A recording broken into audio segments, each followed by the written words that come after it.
ভাগবত মুখবন্ধ জিনিস একদা সনত কুমার প্রভৃতি ঋষি চতুষ্টয় সনক সনাতন সদানন্দ সদানন্দ এই চারজন সৎসঙ্গের জন্য বদরিকাশ্রমে আসিয়া নারদকে ভ্রমণ করিলেন। সনক সনন্দ সদানন্দ যেটা হলো অনেক উচ্চস্তরীয় ঋষি, তা চতুষ্টন বলা হয়। তো ব্রহ্মার মানুষ পুত্র, হ্যাঁ, সবই তো ব্রহ্মার মানুষ পুত্র। মুনি ঋষি যারা সব ব্রহ্মার মুনি ঋষি। তখন আসে কি চতুর্শন, নারদের তো গুরু, নারদের গুরু চতুর্শন। আচ্ছা, নারদকে এমনিভাবে ভ্রমণ করিতে দেখিয়া মাঝখান থেকে পড়তেছে।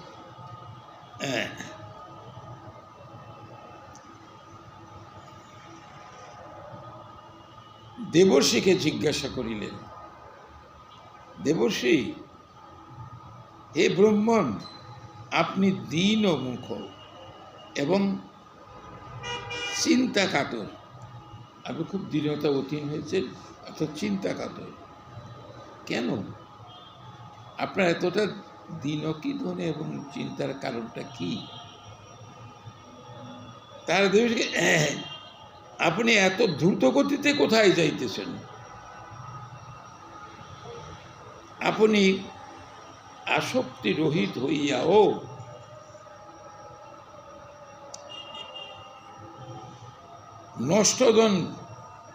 নষ্টধন ধনের জন্য নষ্টধন ধনের মতো এমন শূন্য চিত্ত কেন? প্রশ্ন রাখলেন সনত কুমার।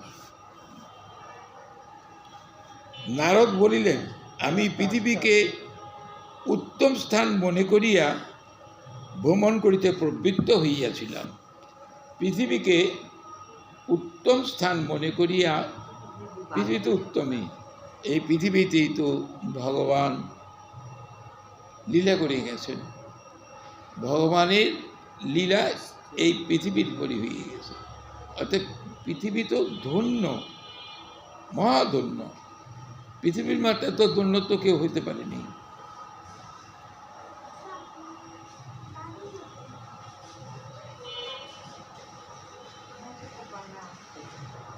পুষ্কর,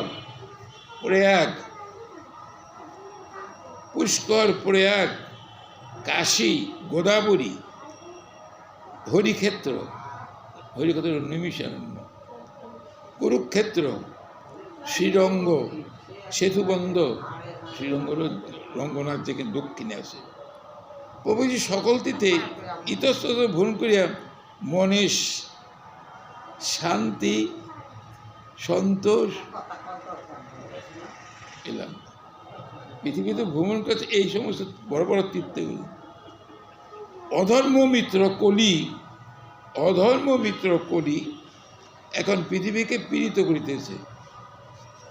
পৃথিবীকে অধর্ম কলি পীড়িত করিতেছে। সত্যং নাস্তি তপশ্চর্য দয়া দানং ন বিদ্যতে। সত্য বলতে কিছু নেই, তপস্যাও নেই, শৌচতাও নেই, শুচিতাও নেই, দয়া দান কিছুই নেই। সত্য তপস্যা সুচিতা দয়া দান এখন আর পৃথিবীতে নেই। মনুষ্যগণ মিথ্যাবাদী, উদর সর্বস্ব। সনত কুমারদের উত্তরে কিন্তু দেবশ্রী বলতেছে মনুষ্যগণ মিথ্যাবাদী,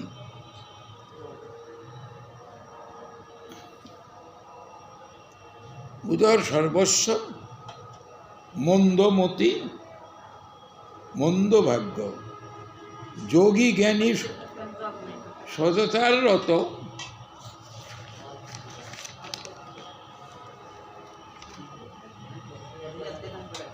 লোক নাই। জনপদে অন্য বিক্রয় হইতেছে, ব্রাহ্মণ বেদ বিদ্যাকে বিক্রয় করিতেছে। কামিনী শরীরকে পুণ্যে পরিণত করিতেছে। কামিনীগণ শরীরকে পণ্যে পণ্যে মানে পণ্যে, যেটা পণ্যে পরিণত করিতেছে। কলির এই সকল দোষ দেখিতে দেখিতে শ্রীহরি লীলাস্থলী যমুনার তীরে উপস্থিত হইলাম। সেখানে এক অত্যাশ্চর্য দৃশ্য দেখিলাম।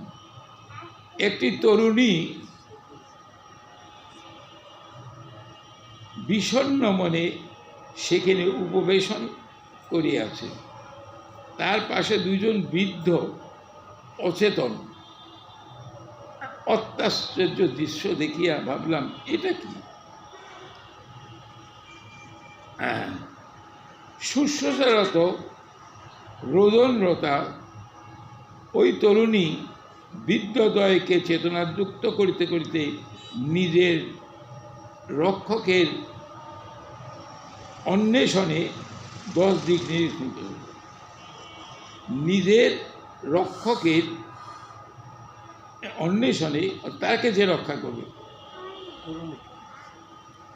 অনেক রমণী বেদন করিতে করিতে সান্ত্বনা দিতেছেন। এই দৃশ্য দেখিয়া আমি কৌতূহল হইয়া নিকটে গেলাম। তখন ওই বিভোলা রমণী আমাকে বলিল, ভো ভো সাধ্য পরম কৃষ্ণ মচ্চিন্তামপি নাশয়। হে মহাত্মন, এক মুহূর্ত তুমি দাঁড়াও। দেবশ্রীকে বলছে, আমার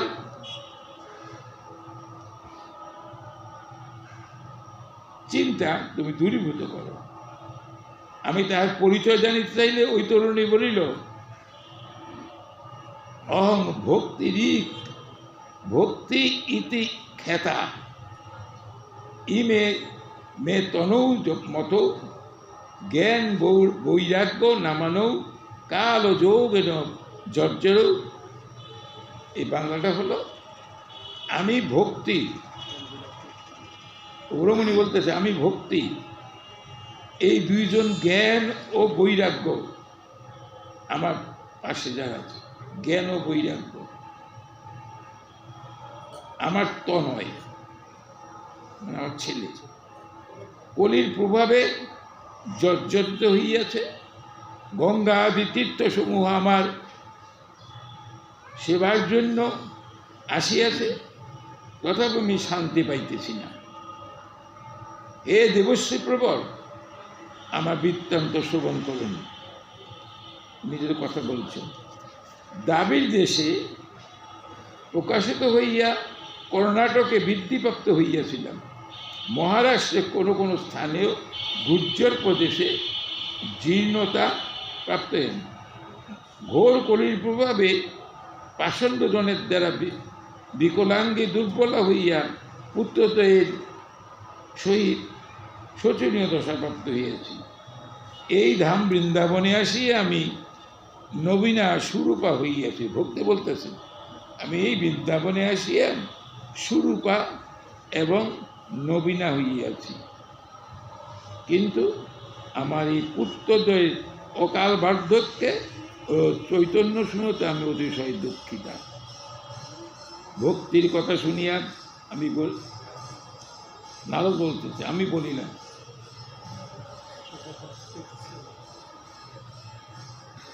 বেরিয়ে বাবা, দেবী আমি তোমার অবস্থা বুঝিতে পারিয়াছি,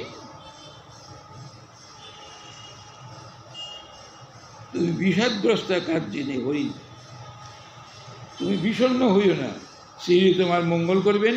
এটি ঘোর কলিকাল, সদাচার যোগমার্গ তপস্যা কিছুই নেই। কে তপস্যা করবে? জ্ঞান যোগ তপস্যা, এই যে কথাটা এখানে বলল, বৈরাগ্য জ্ঞান যোগ এগুলো, এই কলিযুগে তপস্যা কে করে? তপস্যা তো নেই। তপস্যা যদি থাকতো তাহলে মানুষের এরকম আচরণ আর এইরকম বিকৃত হতো না। তপস্যা তো নেই। কী তপস্যা করে? কাকে তপস্যা করবে? আর তপস্যা যে করবে, কী তপস্যা করবে? তপস্যা করতে গেলে তো একটা মনোসংযোগ থাকা চাই। বসলাম একটা জিনিস, কোনো একটা বস্তুকে নিবিষ্ট চিত্তে চিন্তা করার নামে হলো ধ্যান। ধ্যানতেই তখন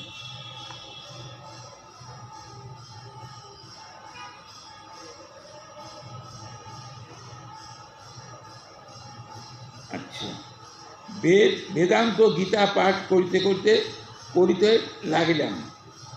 তাহারা চেতনা লাভ করে চতুর্পাশের দৃষ্টি দিয়ে পুনরায় সুষুপ্ত হইয়া পড়িল। ঐতের দুইটা ভক্তিতে দুইটের জ্ঞান বৈরাগ্য। তুমি ক্ষীণ হইও না, তোমার প্রয়াস সফল হইবে।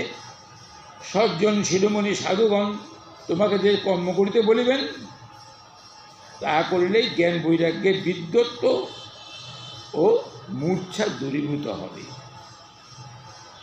বলছেন যে সজ্জন শিরোমণি সাধুগণ, এই সাধু কতদিন এখানে তো বলছিলাম ওইখানে আমাদের যে সাধু পরিচয়টা কি? আমরা বলি সবাই সাধু। সাধুর পরিচিতিটা কি? কি দেখলে বা কি করলেই আমরা বুঝতে পারবো যে তিনি সাধু? সচ্চিত আনন্দের গণীভূত বস্তু গোবিন্দের সঙ্গে সর্বত্রভাবে যিনি জড়িত আছেন বা আহত আছেন, তাকে বলা হয় সাধু। সচ্চিত আনন্দের গণীভূত বস্তু ভগবান শ্রীকৃষ্ণের সঙ্গে যে সার্বক্ষণিকভাবে সর্বত্রভাবে জড়িত রয়েছেন, অর্থাৎ কৃষ্ণ সম্বন্ধ ছাড়া যার কিছুই নেই। কৃষ্ণ সম্বন্ধ ছাড়া আর কোনো সম্বন্ধ যার ভিতরে নেই। শ্রীমন মহাপ্রভুকে বলছিলেন যে বৈষ্ণবের দেখা, বৈষ্ণব চিনাও কিন্তু কঠিন। আমরা শুধু তিলক মালা করে বুঝে, আমি মাঝে মাঝে বলি না যে এই যে বেদানন্দ স্বামী, প্রণবানন্দ স্বামী যে শিষ্য, যে ধর্ম কোথায় আছে? ধর্ম কোথায়? ধর্ম নাই মালায় ঝোলায়, ধর্ম নাই তিলক ফোটায়, ধর্ম নাই এনে, ধর্ম নাই। ধর্ম কোথায় আছে? মালায় ঝোলায় নেই, মঠ মন্দিরে, এতে ধর্মটা কোথায় আছে? বলছে ধর্ম আছে বৈরাগ্যে, ধর্ম আছে সংযমে, ধর্ম আছে ব্রহ্মচর্যে, বললেন। আর সে সত্য, চারটা কথা বলছিলেন। সত্য কথা সবসময় সত্যবাদী লোক জগতে একজনও খুঁজে পাবেন না, একজনও খুঁজে পাবেন না।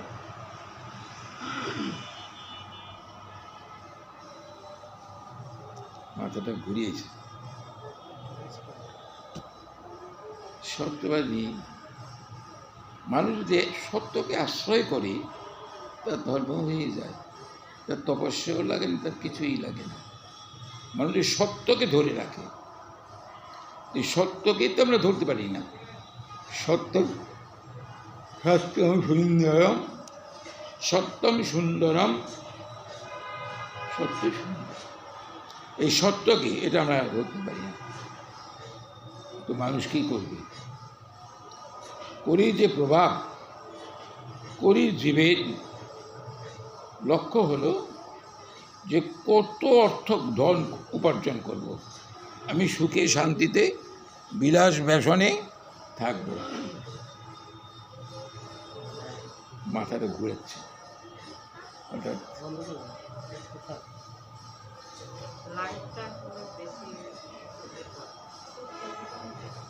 এই তো দেহের পরিণাম, এই দেহ আর এখন নেই, জোর করে আসি, এ আসাও বন্ধ হয়ে যাবে।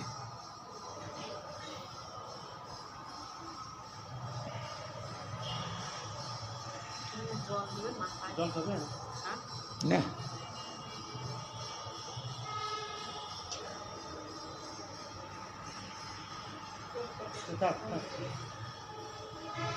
মাথাটা ঘুরিয়ে দিচ্ছে, এরকম তো হয় না কোনোদিন।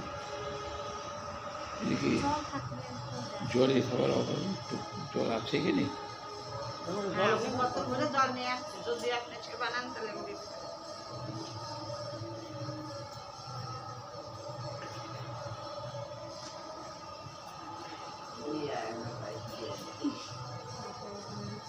হঠাৎ ঘুরেই যাচ্ছে, মাথায় দিন না, মাথায় ঠান্ডা লাগবে না আমার? না, একটু জল ঠান্ডা লাগবে।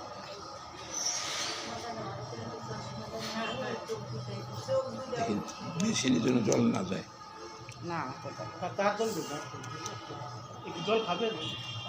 একটু জল আছে, খাইতে দেন। মাথাটা খালি ঘুমাইতেছে, ঠিক থাকতে পারতেছে। একটু সেবা নেন, জল ভালো জল আমার।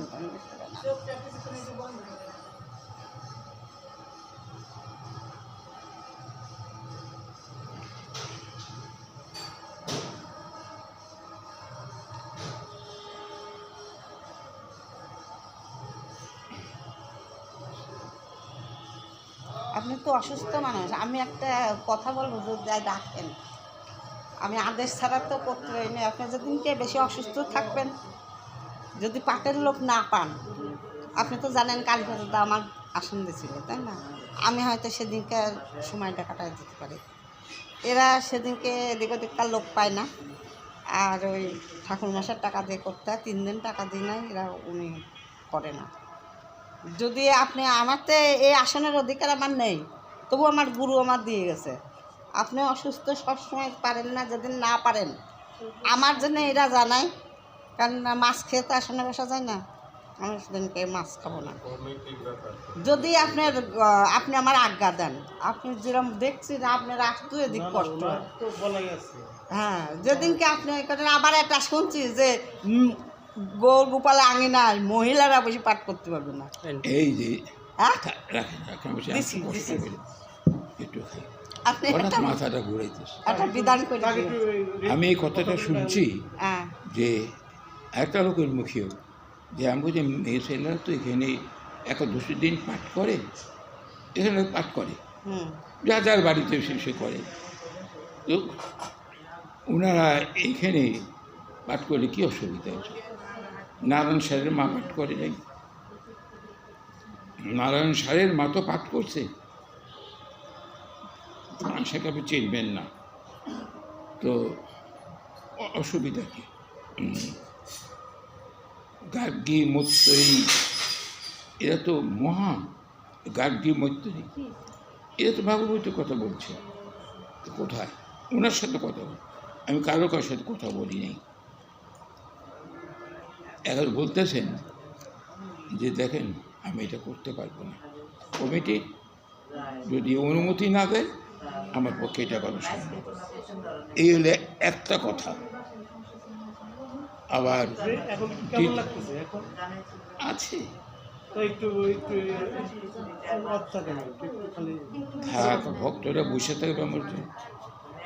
আর দ্বিতীয় প্রবলেম যেটা, দ্বিতীয় যে সম্মানটা, যে দেখেন বেশাসনের অধিকার তো আমার নেই, আমি আপনাকে অধিকার কোথার থেকে দেব? তবে বলি যে একজন যদি না পারে তার একজন বসবে না। তবে যারা রজগুণ সম্পন্ন, অর্থাৎ মাছ মাংস যারা খায়, আমরা তো মাংস ডিম টিম পেঁয়াজ টেয়াজ খাই না, তবে মাছ এখানে খাই আমরা। ইয়া, একই চাইলে বসবার অধিকার। বসা যায় না। কালীপদ আমাকে বলছিল যে বাবা, আমার তো পাঠ করতে ইচ্ছা করে, তো আপনি যদি অনুমতি দেন পাঠ করব। তো আমি তখন প্রশ্ন করছিলাম যে আমার কোনো আপত্তি নেই, কিন্তু আমি যে কথাটা বলবো সেটা যদি আপনি মান্য করতে পারেন সেটা বুঝবেন। আপনি জানেন সুতমণি তিনি নৈমিষারণ্যে দ্বিতীয়বার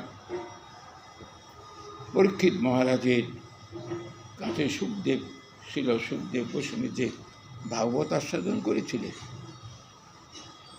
এই সুতমণি দুটা দিক আছে। একটা দিক হলো সুতমণি জাতিতে নমশুদ্ধ, কিন্তু তার নাম হইল উগ্র সভামুনি। তার নামটা হইল উগ্র সভামুনি। উগ্রীব হয়ে থাকতেন কোথায় কৃষ্ণ। তো ব্যাসদেবের কাছে কয়েকজন সুত ছিল, তারা অধিকার প্রাপ্ত, নিচু জাতি হলেও ভজন প্রভাবে আপনার ব্যাসদেবের কৃপায় তারা অনেক বড়, তাদের অধিকার আছে, তারা পারে। সুতরাং আমার কথাগুলো, এতগুলো কথার মূল মন্ত্রটাই হলো কমিটি। দ্বিতীয় কথা, আপনাকে ওই রজ এবং তমগুণ সম্পন্ন দ্রব্যগুলোকে ত্যাগ করতে হবে। এটা আপনাকে ত্যাগ করতে হবে। অনেকে যেদিন পাঠ করে সেদিন মাছ খায় না, অন্যদিন আবার খায়, কিন্তু আপনার মুখটা তো অসুচিই থাকলো। আমার মুখটা তো অসুচিই থেকে গেল। আমি একদিন খেলাম, একদিন বাদ দিলাম, তাতে তো কাজ হয় না। আপনাকে ছাড়তে হবে একেবারে। তো আপনি অসুস্থতা হেতু, এটা আমি কিছু বলবো না আপনাদের। তো কমিটির সঙ্গে আপনি যোগাযোগ করুন। কমিটি যদি আপনাকে বলে, আমার আপত্তি। কারণ এই যে ব্যাসাসনে বসাটা কিন্তু অনেক অনেক কৃপার গুরুদেব দিয়ে গেছে, বুঝছেন? দাদার কথাই আমার গুরুদেবের আশ্রমে, গুরুদেব আমার নিজে তার কাছে বসায় আমার শোনেন, আপনার গুরুদেব আপনাকে দিয়েছেন তার আসন, আরেক গুরুদেব যদি না দেন সেক্ষেত্রে তো প্রশ্ন আছে। না না না না, হ্যাঁ আমি তো চাই, এখন আমি পারি না। দেখেন হঠাৎ মাথাটা ঘুরে পড়তে, মাথাটা ঘুরিয়ে এলো আমাকে।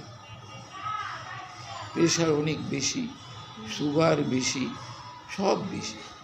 তো অত চিন্তা দেহের জন্য করা যায়? কয়টায় গোবিন্দের কাছে প্রার্থনা করে ঠাকুর, হ্যাঁ কিন্তু খান তো, অন্যবারে তো খান, অন্যবারে তো খান, একেবারে সব তো ত্যাগ করতে পারেন না। তো আমি আপনাকে কিছু বলবো না এই সম্বন্ধে। তো ওই আপনার কমিটি যদি আপনাকে বলে, আপত্তি, আমার কোনো ব্যক্তিগত কোনো আপত্তি নেই। খালি শুধু ওইটুকু বললাম যে শ্রীমন মহাপ্রভু রঘুনাথ দাস গোস্বামীকে বলছিলেন, রঘুনাথ জিব্বার লালসে ইতি রায়, কৃষ্ণদর পরায়ণ কৃষ্ণ নাহি পায়। আমার শিক্ষাগুরুদেব বলেছিলেন, আমি এটা বলেছিলাম, উনি বলে যে নিজেকে যদি নিরামিষ রাখতে পারো তুমি সব জায়গায়। না না না, যারা প্রসাদ ভোজী, যারা প্রসাদ ভোজী বা নিরামিষ ভোজী, তারা তো সবাই পাঠে থাকে না, পাঠ করেও না, সেটার কথা আমি বলছি না কিছু, কিন্তু শাস্ত্র সেগুলো বলে।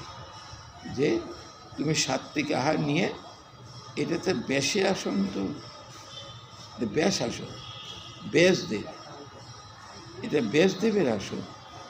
তো এই আসনে সবাই বসতে পারে না, যারা অধিকার প্রাপ্ত তারাই। তবে আমার তো কোনো আপত্তি নেই রে মা, আমার কোনোই আপত্তি নেই। আমার আপত্তি শুধু ওই জায়গাটায় যে আপনার যদি একান্ত পাঠের ইচ্ছা থাকে, এর কমিটির সাথে যোগাযোগ করুন।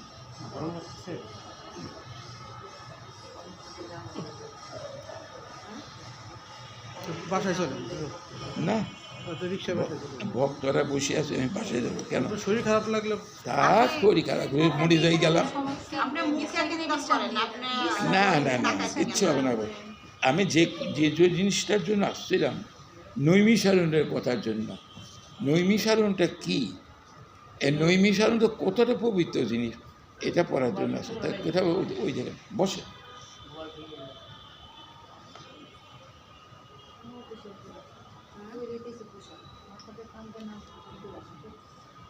নৈমিষারণে 60,000 মুনি ঋষি একটা যজ্ঞ করছিলেন। 60,000। তার মুখপত্র ছিলেন সৌনক। সৌনক হল ভৃগু মুনির নাতি। ভগবান গীতায় বলছেন না, হ্যাঁ, আমি ভৃগু, ভৃগু অহম, তিনিই ভৃগু। এই ভৃগু ভগবানের বক্ষে পদাঘাত করছিলেন না, পদাঘাত করছিলেন। ভৃগুমুনিকে সমস্ত দেবতারা প্রশ্ন করেছেন, ঋষিরা প্রশ্ন করেছিলেন, এ ঋষি বল, আপনি বলুন তো, ব্রহ্মা বিষ্ণু মহেশ্বর এই তিনজনের মধ্যে কে, এই তিনজনের মধ্যে শ্রেষ্ঠ কে? তখন ভৃগুমুনি বলছিলেন যে আচ্ছা, কে শ্রেষ্ঠ আমি তোমাদের ফিরে এসে বলবো, আমি ফিরে এসে বলবো। তখন ভৃগুমুনি চলে যায় ব্রহ্মার কাছে। ব্রহ্মা অভিবাদন না করে, অত প্রণাম না করে ভৃগুমুনি চলে আসে। তখন ব্রহ্মা তার প্রতি অত্যন্ত ক্রোধান্বিত হয়, অত্যন্ত ক্রোধান্বিত হয়। ক্রোধান্বিত হয়ে তাকে মারার জন্য ছুটে আসে। ভৃগুমুনি সেখান থেকে পালালেন। তারপর কৈলাসে গেলেন। কৈলাসে গিয়ে শঙ্করকে খুব গালাগালি দিলেন। গালাগালি দেওয়ার শঙ্কর ত্রিশূল নিয়ে ভৃগুমুনিকে মারার জন্য ছুটে আসলে। ভৃগুমুনি ওখান থেকে পালালেন। সেখান থেকে পালিয়ে উনি কোথায় গেলেন? গেলেন বিষ্ণুর কাছে, নারায়ণের বৈকুণ্ঠে গেলেন। বৈকুণ্ঠে নারায়ণের কাছে গিয়ে তিনি কোনো কথা বললেন না, বক্ষে পদাঘাত গেলেন। কোনো কথা না বলি বক্ষে পদাঘাত না এতে চেয়েছিলেন। তখন নারায়ণ বললেন, ভৃগুমুনি, আমার এই কঠিন বক্ষে তুমি পদাঘাত করে তোমার পায়ে যে কত কষ্ট হয়েছে, বলতেছেন আমার কঠিন বক্ষে পদাঘাত করে তোমার যে কত কষ্ট হচ্ছে,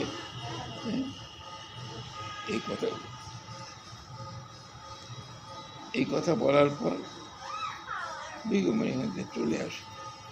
এসে দেবর্ষি দেবতারা সব দাঁড়িয়েছিল, তো তখন জিজ্ঞাসা করলেন, ঋষি বল, আপনি যে তিন দেবতার কে দেখলেন?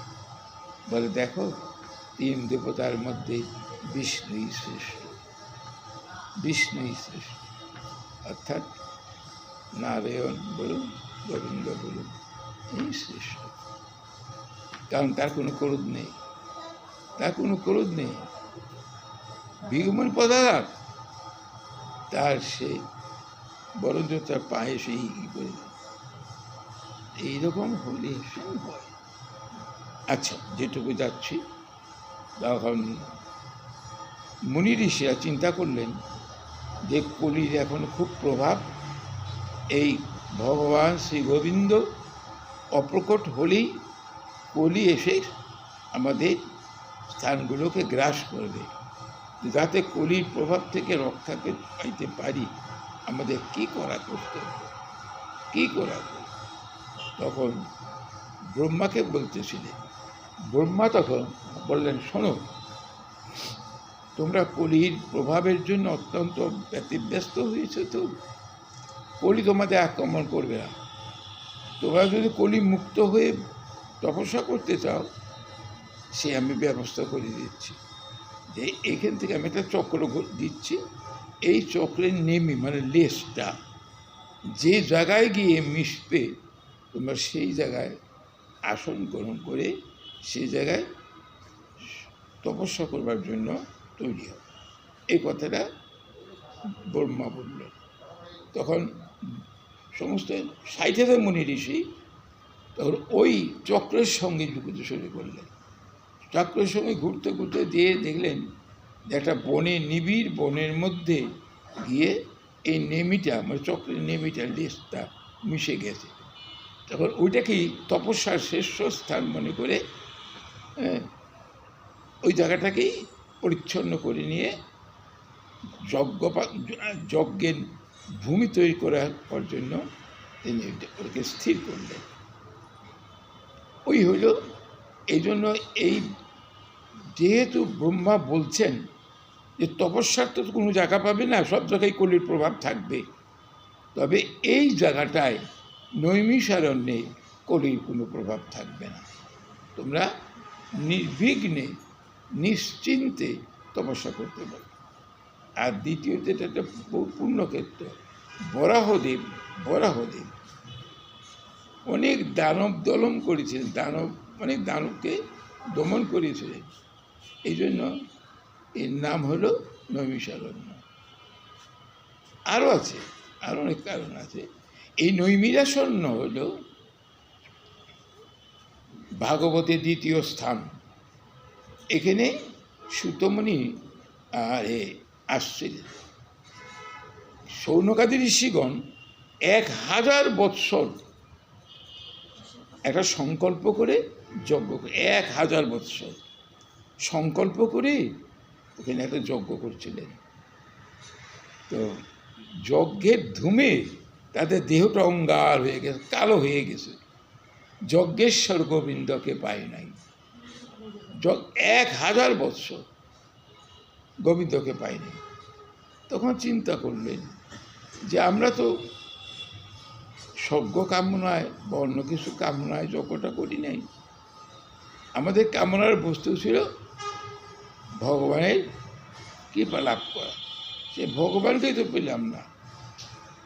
তখন চিন্তা করলেন যে কোনো মহৎ কাজ করলে, কোনো যদি মহৎ কাজ করা হয়, সেই মহৎ কাজে ফলশ্রুতিতে দেখা যায় কোনো পরম ভক্ত এসে সেই মহৎ কাজে উদ্বোধন করে দিয়ে যায়। এই কথাটা বললেন। ঠিক দেখেন, এর ঘটনার কিছু পরই দেখা যায় এই সুতমুনি হেলে ধুলে ওখান দিয়ে আসতেছিলেন। এসে শৌনকাদি ঋষির ওখানে দাঁড়ালেন। তখন শৌনকাদি ঋষিগণ সুতমুনিকে বসিয়ে ব্যাসাসনে বসিয়ে বললেন, হে সুত, তুমি তো শুনে আসছো আমাদের কাছে সেই ভাগবতের কথা বলো। আমি তোমার আশায় বসে আছি, তুমি আমাদের এই ভাগবতীয় কথা। ওকে তো অনেক মুনি ঋষি ছিল, কাউকে তো বললো না, কাউকে তো পাঠের কথা বললো না। বললো কিন্তু সুতকে শাস্ত্রে আমাদের বলে যে কিবা বিপ্র কিবা ন্যাসী শূদ্র কেন নয়, যিনি কৃষ্ণ তত্ত্ববেত্তা তিনি গুরু হন। তারপরে ভাগবতের 3য় স্কন্ধে দেখা যায় কপিল মুনি তার মা দেবহূতিকে বলছেন। দেবহূতি প্রশ্ন করেছিলেন, কপিল দেব, বাবা আমি অবলা নারী, আমার জ্ঞানের কোনো প্রয়োজন নেই, জ্ঞান দিয়ে ভগবানকে আমি লাভ করব। আর জ্ঞানের অত্যন্ত সূক্ষ্ম বস্তু, আমি অবলা নারী, তুমি আমাকে এমন কিছু একটা সুযোগ, এমন একটা সহজ পদ্ধতি দাও যে সহজ পদ্ধতিটা গ্রহণ করলে আমরা ভগবান শ্রী গোবিন্দকে লাভ করতে পারব। সহজ পদ্ধতি, এই কথাটা বলছিলেন সুতমণি। তখন সুতমণি বলছিলেন যে দেখো এটা তো নৈমিষারণ্য। তখন সুতমণি ওই ব্যাসদেবের কাছ থেকে যে ভাগবত শুনে আসছিলেন, সেই ব্যাসদেবের শ্রুতিধর তো, শ্রুতিধর যা শুনে সব অনর্গল বলে দেবে, এই বলতেছে। এ হলো দ্বিতীয় ভাগবতের স্থান। প্রথম ভাগবত হইল ইয়েতে ব্রহ্মকুণ্ডে, হরিদ্বারের ব্রহ্মকুণ্ডে। এটা হলো পরীক্ষিত মহারাজ জানতে চাইলেন ছিল সুখদেব গোস্বামীর নিকট তার পাণ্ডবনাথ গোবিন্দকে কিভাবে পাবো, তার তোমার মৃত্যু 7 দিন পর অবশ্যম্ভাবী। ভগবানকে লাভ, দুটো পথ একই। উনি চেয়েছিলেন যে আমার জীবিত অবস্থায় আমি ভগবানকে লাভ করব। আমি আমার যে পাণ্ডব বংশের যে নাথ, যিনি সকলেরই নাথ, জগতেরই নাথ, আমি তাকে কিভাবে পেতে পারি, যিনি রাজাধিরাজ, সারা জীবন বলে তিনি রাজত্ব করেছেন, কোনোদিন কৃষ্ণ ভক্তের সঙ্গও করে নাই, সাধুগুরু সঙ্গও করেন নাই, তার মনে এই কথাটা জাগলো কী করে? আমার যদি কখনো কোনো সময় কোনো সাধুগুরু বৈষ্ণবের অপার করুণা আমার উপর বর্ষিত হয়, হয়তো আমি কৃষ্ণ কথা শুনবার জন্য প্রয়াসী হব যে আমাকে কৃষ্ণ কথা শোনান। পরীক্ষিত মহারাজকে সুখদেব গোস্বামী বলছেন, মহারাজ আপনার 7 দিন পর মৃত্যু তো অনিবার্য, এই 7 দিনের মধ্যেই আপনাকে আমি গোবিন্দকে, আপনার পাণ্ডবকে পাইয়ে দেব, 7 দিনের মধ্যেই। এটা জোর করে তিনি বলেছিলেন, পাইয়েও দিয়েছিলেন। ঊর্ধ্বরেতা পরম পুরুষ তো, ঊর্ধ্বরেতা পুরুষ ব্রহ্মজ্ঞানী ব্যাসদেব তাকে নিজে শিখিয়েছেন, ভাগবত দ্রষ্টা পুরুষ, দেখেন পাইয়ে দিলেন। আর এই সুতমণি নৈমিষারণ্যে 60 উনিশের কাছে বললেন, ভাগবত পাঠ করলেন তো।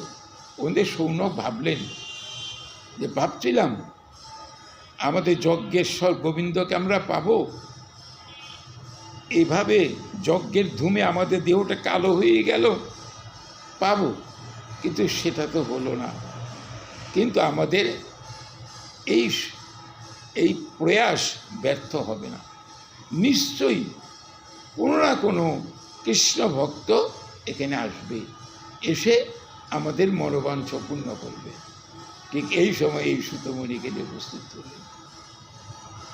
এই দ্বিতীয়বারই ভাগবত। কলির ভয়ে তারা চলে আসছেন। কলি তো কিছু করতে দেবে না, কলি ঘোর কলি। কলি আপনাকে কোনোভাবেই কৃষ্ণ ভক্তের সংসর্গে অথবা কৃষ্ণ প্রসঙ্গে রাখবে না। কলির এত প্রভাব, কলির এত প্রভাব। দেখেন, যদি মনে করেন যে পরীক্ষিত মহারাজের তো সুযোগ ছিল, ইচ্ছা করলে তিনি ইচ্ছা করলে কলিকে হতহত করতে পারতেন, তা করলেন না কেন? কলিকে আরও জায়গা দিয়ে গেলেন কেন? কলিকে আরও জায়গাটা দিয়ে গেলেন কেন? বলছি ওটা কারণ আছে। কলি আসছেই বলে কলি না আসক ভাগবত চলে আসবে, কলি আসে বলেই আসবে। আর যদি কলি না থাকে, এই কলি না আসক ভাগবত আসবে না। পরীক্ষা তো শাপগ্রস্ত হবে না, ভাগবতও আসবে না। এই জন্য এটা করেনি। ভাগবত এমন একটা জিনিস, আমরা তো কিছু বলতে পারি না। ভাগবত এত বড় একটা শাস্ত্র যে যদি আপনি আস্বাদন করতে পারেন গোবিন্দের অপার করুণায়, সাধুগুরু বৈষ্ণব করুণায়, এর প্রত্যেকটি পদে পদে শুধুই আনন্দ আর আনন্দ। আনন্দময় পরম পুরুষের কথা তো, সেখানে শুধু আনন্দ নেই, দুঃখ বলতে কিছু নেই। আর জগতে দুঃখ কার আছে? জগতে দুঃখ আছে আমার, কারণ আমি ভোগী জীব। আমি ভোগী জীব, আমার দুঃখ আছে।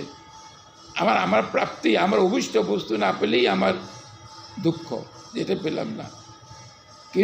কিন্তু যিনি কৃষ্ণ ভক্ত, তার তো অভিষ্ট কিছু নেই, একমাত্র গোবিন্দই তার অভিষ্ট। গোবিন্দকে প্রাপ্তি তার একমাত্র, গোবিন্দকে নিয়েই তার আনন্দ, তার সাথে কিছু চায় না সে। অতএব কৃষ্ণ ভক্ত যদি জিজ্ঞাসা করেন তোমার কোনো দুঃখ আছে, বলবে নাই আমার কোনো দুঃখ। অথচ আমাদের প্রাকৃত চোখে দেখে যাচ্ছি তার অনেক দুঃখ, কষ্ট, জ্বালা, যন্ত্রণা চলছে। অনেক সময় প্রশ্ন করি, বেটা সারাদিন হরে কৃষ্ণ বলে, হ্যাঁ, দুটো পেট ভরে ভাত তো খেতে পারে না। বলি আমরা, অনেকেই বলি, এত হরির নাম করে, এত ভক্ত সঙ্গে, অথচ রোগে শোকে পড়ে মরে। প্রশ্ন করি এগুলো খুশি, কিন্তু আমরা বুঝি না এর মর্ম কথা। কেন? ভগবান ইচ্ছা করলেই তার প্রিয় ভক্তের সমস্ত অভাব পূর্ণ করতে পারেন। ইচ্ছা করলেই করতে পারেন, কিন্তু ভক্ত তো ভগবানের কাছে চায় না। সেই বই ভক্ত ভগবানের কাছে চায় না, না চাইলে কেমন করে দেবে? চাইলে দেবে, বলে না চাইলে দেবেন না, কষ্টে থাকবে, তারা তো কষ্টই চায়। দুঃখে কষ্টে গোবিন্দকে পাওয়া যায়, সুখে কয় সুখ সে সব কই হরি ভজে, দুঃখ সে ভজে কই। ভুল বললাম, উল্টোটা বললাম। দুঃখ সে সব কই হরি ভজে, সুখ সে ভজে কই। দুঃখে পড়লে পরে সবাই হরিকে ডাকে, কিন্তু সুখের সময় কয়জন হরিকে ডাকে? কয়জন হরিকে ডাকে সুখের সময়? গীতাভাষ্যে দেখবেন, দুঃখে অনুদিকে নমনা, সুখে সুবিগত স্পৃহ, ভীত রাগ ভয়ক্রোধ, স্থিত মনির উচ্চতে।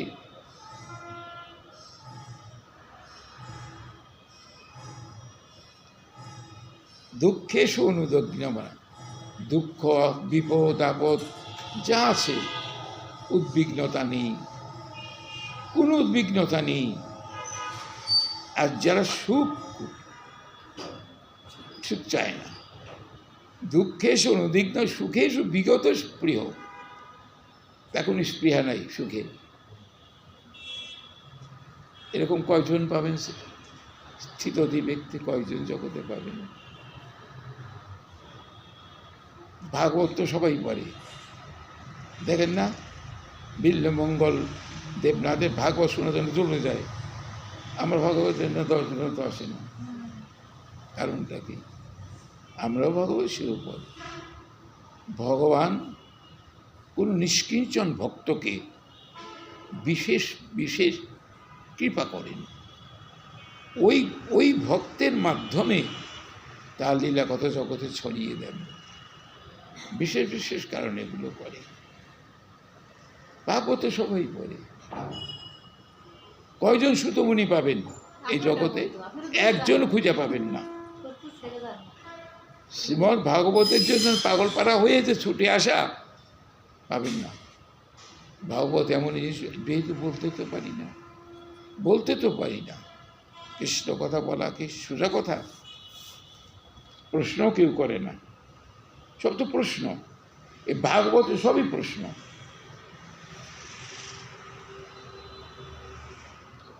আচ্ছা, পূর্ণান্তরে লেখা আছে, এই বৃত্তাসুর একটা কাহিনী আছে। বৃত্তাসুরের আসল নাম চিত্রকেতু। বৃত্তাসুরের আসল নাম হলো চিত্রকেতু। যা বললাম, তার 1 কোটি মহিষী ছিল, একজনও তার সন্তান নেই। এই চিত্রকেতু হলো শঙ্কর্ষণের শিষ্য। দেখেন, শঙ্কর্ষণ যেটা আমাদের পৃথিবীকে ধরে রেখেছেন, শঙ্কর্ষণ।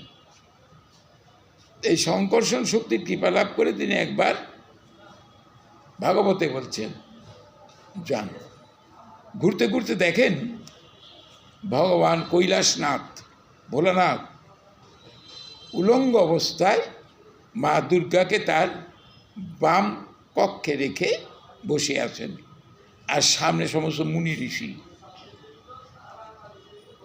চিত্তকেতু ভাবল, রে কি, যিনি লোকনাথ, যিনি এত তিনি এই সমস্ত মহিষীদের মুনি ঋষিদের সামনে মা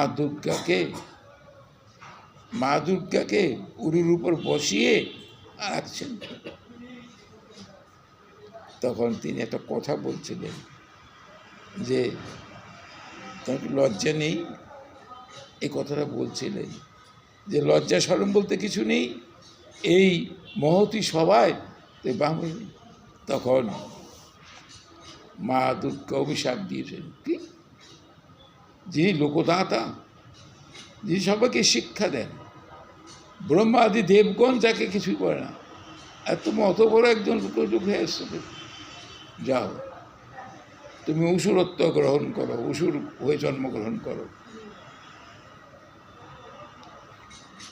চিত্রকেতু কিন্তু ইচ্ছা করলে পাল্টা অভিশাপ দিতে পারত, বললেন দেয়। কি বলল, যে মা তুমি আমাকে যে অভিশাপ করেছ আমি নতমস্তকে মেনে নিলাম। মা আমার তো কিছু হয়নি, তুমি আমার ঘরটা পাল্টাইলে, আমার ঘরটা পরিবর্তন করলে। কোন তো কি বোঝাচ্ছে কি এইটা বাড়ি দেখেন না, পাড়াটি আজকে এই বাড়ি, কালকে ওই বাড়ি, পরশুদিন ওই বাড়ি।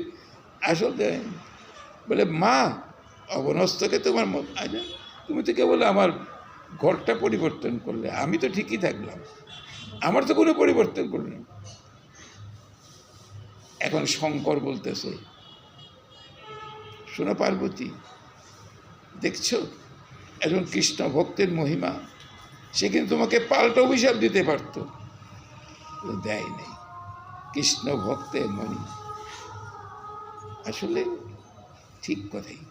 একজন শুদ্ধ বৈষ্ণব কাউকে কিছু বলবে না, কিচ্ছু বলবে না। আপনার ভগবানের কাছে বলবে, ঠাকুর তুমি তার মনোবৃত্তিটা পরিবর্তন করো, তাকে সুস্থ জ্ঞান দাও, তাকে কৃপা করো, তার জন্য পরিবর্তন আসে, এটাই, কিন্তু অন্য কিছু বলবে।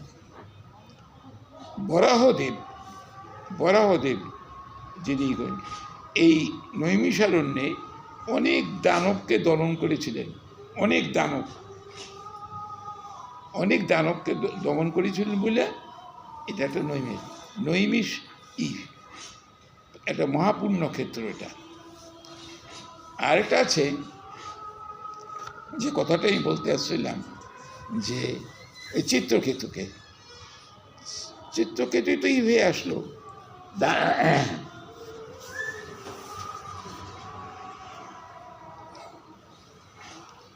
চিত্রকেতু তো বৃত্রাসুর হয়ে আসলো। এই বৃত্রাসুরকে হত্যা করার জন্য বৃত্রাসুরের সঙ্গে পারে না, ইন্দ্রদেবের সাথে যুদ্ধ হচ্ছে, এই বৃত্রাসুরের সঙ্গে কিছুতেই পারে না। তখন আদেশ হলো যে দধিচি মুনি অস্থির দ্বারা অস্ত্র তৈরি করলে পরে তবে এই হত্যা করা সম্ভব হবে। তখন সবাই মিলে দেবতারা দধিচি মুনির কাছে গেলেন, দধিচি মুনির কাছে গিয়ে তার অস্থি যাচনা করলেন। তখন দধিচি মুনি, ঠিক আছে, দেবকর্মে যদি আমার দেহটা যায় উত্তম, তবে আপনাদের কাছে একটা প্রার্থনা, আমি এই নৈমিষারণ্যে সমস্ত তীর্থ জলে স্নান করতে চাই, সমস্ত তীর্থ জলে স্নান করতে চাই। তখন দেবতারা সমস্ত তীর্থ ওই নৈমিষারণ্যে নিয়ে আসে, তীর্থ। সেই তীর্থ জলে দধিচি স্নান করার পর তিনি ধ্যানস্থ হয়ে দেহ ত্যাগ করলেন।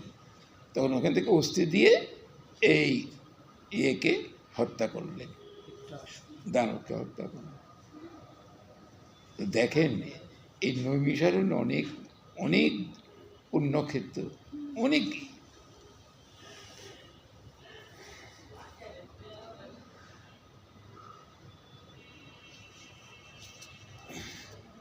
এখন একটু ভালো লাগতেছে, এই তাই পাঁচ আর একটু শ্লোক দিয়ে চলে যাচ্ছে। খলু খলু পুরাণানি স ইতিহাসানি চ অনঘ আখ্যাতানি ওপি অতীতানি ধর্মশাস্ত্রনি যা অনুতে।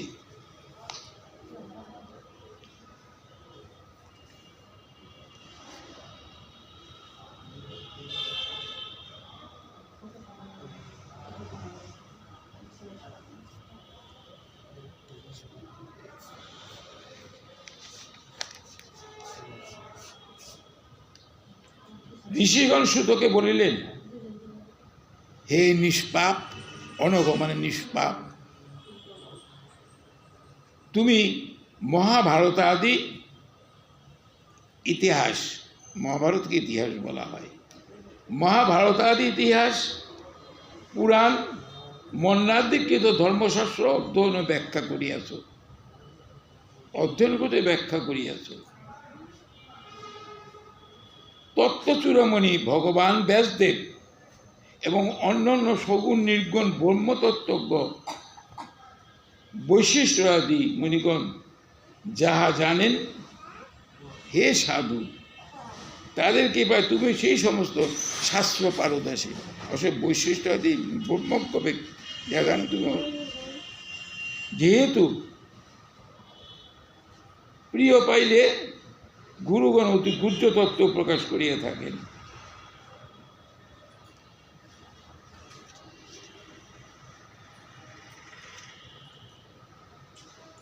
আপনারা যদি মনে করেন যে সুতমুনিকে কেন জিজ্ঞাসা করলেন, তারা কি শাস্ত্র সম্বন্ধে অজ্ঞ নাকি?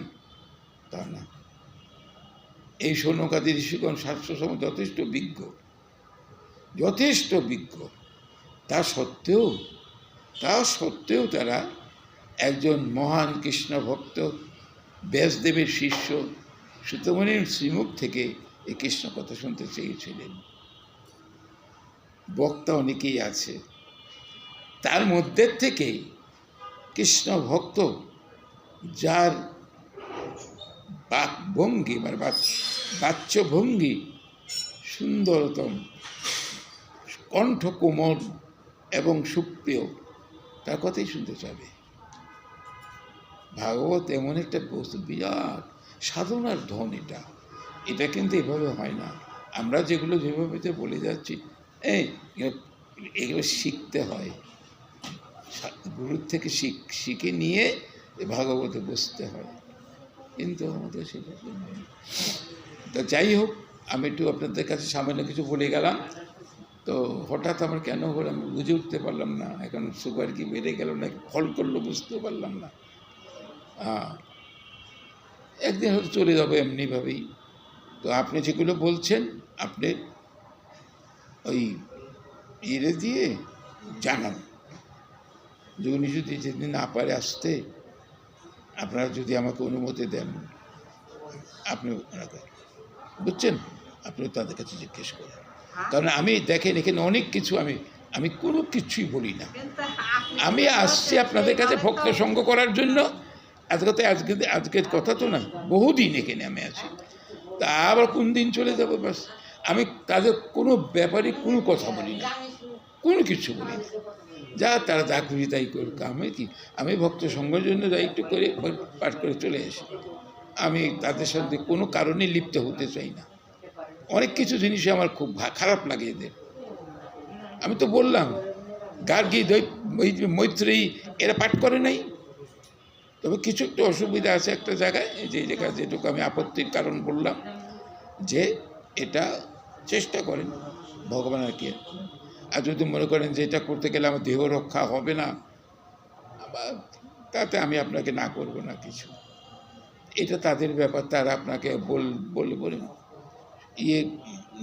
নারায়ণ বাবুর স্ত্রী পাঠ করছে না, আমি তো তার পাঠ শুনছি, তখন তো ওই ঘরের ভিতরে গেছে। নারায়ণ স্যারের মা মোটামতো পাঠ করে নাই?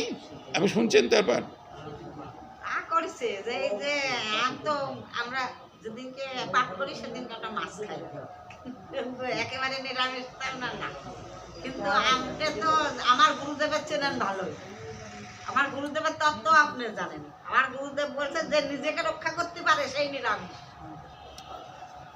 দেখেন সবাই তো সব জোরে করে বলো আমাকে। সবাই তো সবটাই যে মেনে নিবেন এমন তো কথা নয়। সবাই যে সবটা মেনে নিবে, আপনি খুব ভালো চেনেন। হ্যাঁ, এটা তো বলতে পারবো না আমি এই কথাটা। আপনার গুরুদেবের সঙ্গ তো আমি কম করি নাই, আমি তো কম করছি না। আপনার গুরুদেবের সঙ্গ তো আমি কম করি নাই। তা এখন কথাটা হলো আদেশ করেন, হয়তো যেদিন সেদিন আপনি একাদশের দিন আইলেন না, আমি আসবো না। সে একাদশ দিন 2 জায়গায় পাঠ করার মতো ক্ষমতা আমার নেই। সেই জন্য আগে পারতাম। আদেশ পায় যদি আমি তো পাঠ করতে পারিনি, তবুও আমার আসলে যখন আদেশ আছে তখন আমি বসে